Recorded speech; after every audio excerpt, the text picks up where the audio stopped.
अस्सलाम वालेकुम जी, this is वक़ार रियाज़ आपका डिजिटल प्लेटफ़ॉर्म में खुशामदीद। सब्सक्राइब करें, लाइक करें, शेयर करें, शुक्रिया।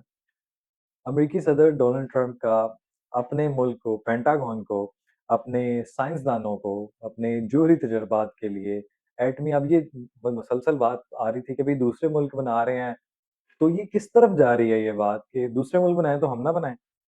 और आपने किस लिए बनाने हैं? आपके पास पहले क्या-क्या मौजूद है? अब रशिया ने जो तजुर्बा किया है, जोहरी हथियारों का, अब मसला ये है कि दुनिया बनाए और हम ना बनाएँ और हम तो अमन के लिए बनाते हैं, लेकिन दूसरों को हम मना इसलिए करेंगे कि उनसे दुनिया को खतरा है, दहशतगर्दी का खतरा है, अमन का खतरा है।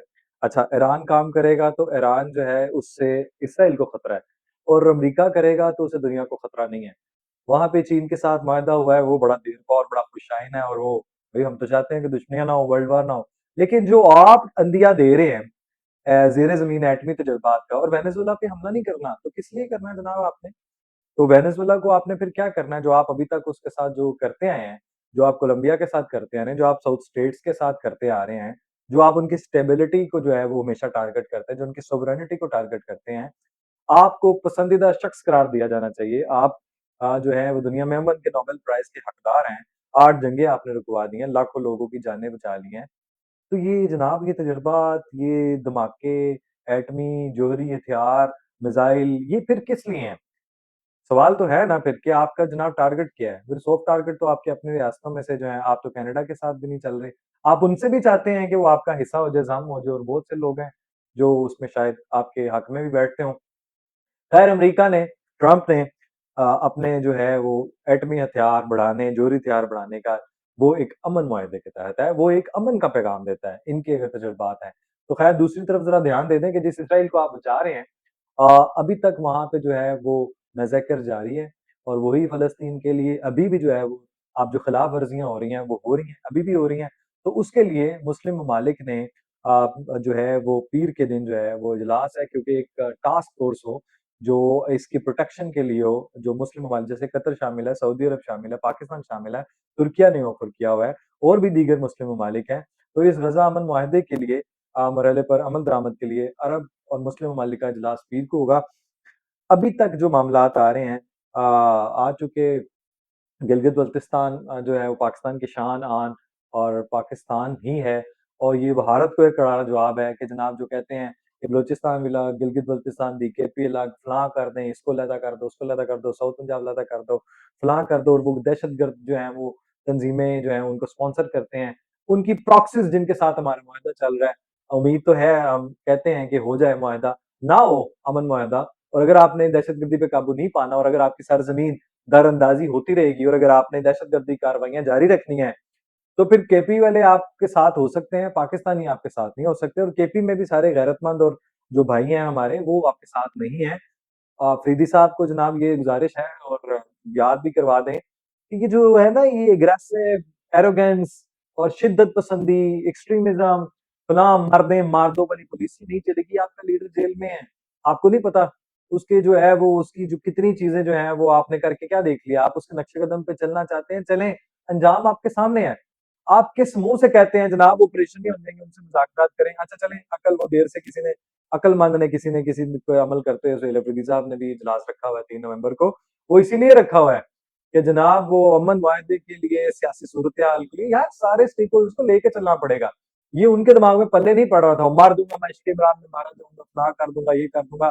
वो न्याज़ी महात्मा के लिए, वो यार 11वीं चांसलर के लिए बनना है। वो यार मतलब तुम तो खुद करप्ट हो।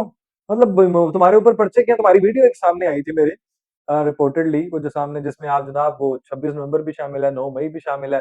मतलब जितना बड़ा गुंडा होगा, जितना बड़ा दहशतगर्दी के अमल किए होंगे, कार्रवाइयाँ की होंगी, जलाओ-गिराओ किया होगा, तोड़-फोड़ की होगी, बलवा किया होगा, उतना बड़ा ओहदा मिलेगा केपी में जनाब आपको नियाज़ी महात्मा साहब की जानिब से। आप उतने ज़्यादा हीरो हैं उसके लिए। आप उतने ज़्यादा डिज़र्व करते हैं। तो ये क्राइटेरिया है आपका कि जो जितना ज़्यादा जो है ना वो ताजपोशी करता है समझ गए?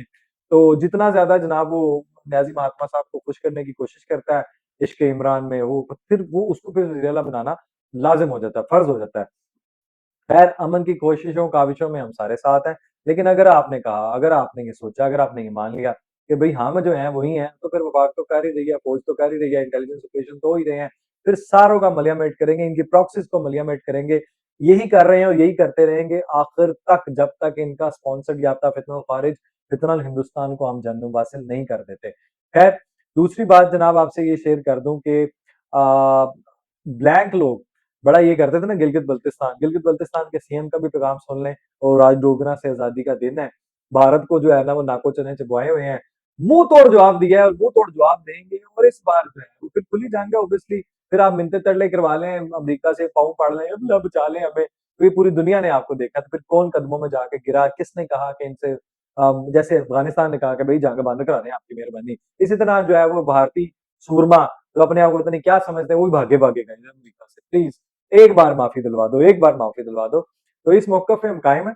अगर तो आपने दरअंदाजी ना की, प्रॉक्सीज को इस्तेमाल ना किया, दहशतगर्दी ना करवाई, बलोचिस्तान में ये जो अलहदगी पसंद तरीकों को आप जो है वो करते हैं, तो फिर तो ठीक है। अगर तो इनसे बाज रहना है तो it's okay, otherwise will fight. हमारे पास ऑप्शन ही फिर यही है। और हम आपको पता है कि अगर वो हमारी गोद में बैठ के बच सकते हैं तो हम इनको उड़ा भी सकते हैं खुद ही। उड़ाने से मुराद है कि जो हमारी गोद में बैठ के हमें आंखें दिखाएगा तो फिर हम जानते हैं ना फिर उनका क्या करना है। तो हम बॉर्डर को जनाब हम भी चाहते हैं खुल जाए, लेकिन आप दहशतगर्दी कार्रवाइयों की आपने गारंटी देनी है और उससे बाज रहना है। पाकिस्तान का जो मैच है, एक हमने जीत लिया, एक हम हारे थे, अब तीसरा मार्का जो है वो आज है, अभी हो रहा है। तो उसको आप एंजॉय करें। बड़ा कल बड़ी अच्छी परफॉर्मेंस रही है, बड़ी बेहतरीन परफॉर्मेंस रही है। बाबर आजम ने भी दूसरा रिकॉर्ड रोहित शर्मा का भी तोड़ दिया है, और कोहली साहब भी मेरे ख्याल शायद इसी बात पे रह गए हैं। तो अच्छी बात है, साहबजादा फरहान साहब हों या आपके साइम अयूब साहब हों, ये चीज़ें इंडिया के साथ खिलाफ खेलते हुए भी इस्तेमाल किया करें। जो एक इंस्पिरेशन है, पोटेंशियल है, चार्ज है, और आपकी जो परफॉर्मेंस है वो नज़र आनी चाहिए, बॉन्डिंग नज़र आनी चाहिए, डिसिप्लिन नज़र आना चाहिए, कॉन्फिडेंस नज़र आना चाहिए। अभी भी खेल रहे हैं, अच्छा खेलेंगे और जीत के दिखाएँगे। लेकिन ये है कि क्या ही अच्छा हो, ये जो 2025 का वर्ल्ड कप हो, टी20 वर्ल्ड कप हो, आईसीसी, इसमें कोई पाकिस्तान की वुमेन्स की परफॉर्मेंस भी 0/0, बड़ी ही। और ये जो है ना कल्चर, जो पर्ची वाला, सिफारिश वाला, ये जब तक नहीं खत्म होगा, क्वालिफाइड नहीं आएँगे, डिसिप्लिन नहीं आएगा, टीम बॉन्डिंग नहीं होगी, कोऑर्डिनेशन नहीं होगी, तब तक ये मामला ऐसे रहेंगे। किसी भी को चाहिए, मोहसिन साहब एक बड़े दाना आदमी हैं, बड़े एक्सीलेंट आदमी, इंटेलेक्चुअल बंदे हैं, उनको सारा पता है, लेकिन थोड़ी-सी चीज़ों में जो है वो शायद ओवरसाइट हो चुका हो, लेकिन बेहतर है वो उन चीज़ों को दोबारा रिव्यू कर लें। बड़ा अच्छा चलाना जानते हैं और चीज़ों को बड़ा बेहतर तरीके से जानते हैं, चाहे वो सियासत हो, चाहे वो कोई भी खेल हो, चाहे वो किसी तरह का भी पेशा हो, सहाफ़त हो, बड़ा अच्छा चलाते हैं। अब केपी सुहेल साहब को भी चलें जिस तरह याद आई, भूले सही। हाँ, आप सुहेल साहब से छोड़ें, पेट्रोल की प्राइस, हुकूमत को भी शर्म आनी चाहिए कि जनाब आपको भी इस बात का आपको अंदाज़ा है। अंदाज़ा क्या है यार, दुनिया रुल रही है, सोने की कीमत नीचे आनी है, हमारे उसमें क्या फ़ायदा है सोना खाने। आप पेट्रोल की प्राइसेज़ आपने बढ़ा दी हैं, हर चीज़ हमारी रिलाई कर रही होती है, प्रोडक्शन आपकी पूरी रिलाई कर रही होती है, बिजली की कीमतों पे, आपके पेट्रोल पे।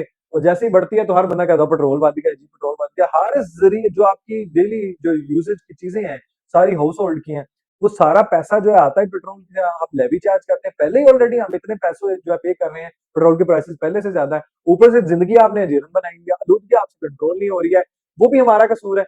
जनाब आपको ये भी नहीं पता, कुछ ठीक है जो नहीं जो करते उनके चालान करें, उनको सजाएं दें, उनको पकड़ें, दखल करें, एफआईआर करें।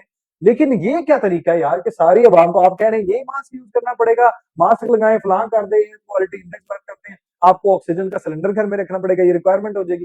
तो अगर आप ये कैंपेन चला रहे हैं तो पहले आप अपनी परफॉर्मेंस पे जरा तवज्जो दें, आपकी तो डिग्री भी मैडम उसी में है। तो अगर तनकीद करने वाला सिर्फ ये है कि सिर्फ उसके खिलाफ एफआईआर हो और उसको उठा लिया जाए, तो ये मुनासिब नहीं है, गैर मुनासिब रवैया। जो है ना वो इसको जरा थोड़े से जर्नलिज्म के असूलों पर बुनियाद रखें, और जो है ना ये पॉलिटिकल के जो कुछ नॉर्म्स हैं ना 1% वो भी उसको भी बरकरार रखें।